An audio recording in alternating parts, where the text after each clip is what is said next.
1789 সালের বাস্তিল দুর্গ পতনের স্মৃতি আর বিপ্লবের চেতনায় ঐতিহাসিক শজেলিজে আবারও হয়ে উঠল শক্তি ও ঐতিহ্যের মহামঞ্চ। স্থল, নৌ ও বিমান বাহিনীর বর্ণাঢ্য কুচকাওয়াজে প্রদর্শিত হয় ফ্রান্সের সামরিক সক্ষমতা। আকাশে নীল, সাদা ও লালের রঙিন রেখা ছড়িয়ে দেয় স্বাধীনতা, সাম্য ও ভ্রাতৃত্বের বার্তা।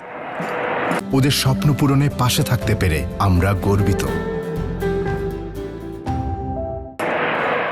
তবে এবারের আয়োজনের মূল সুর ছিল ইউরোপীয় সংহতি। ইউক্রেনের প্রতি সমর্থন জানিয়ে কোয়ালিশন অব দ্য উইলিং-এর সেনারাও অংশ নেন এই আয়োজনে।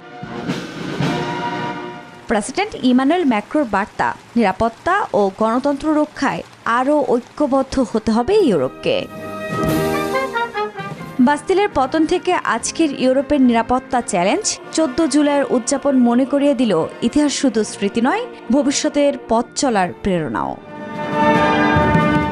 Desk report, news 24।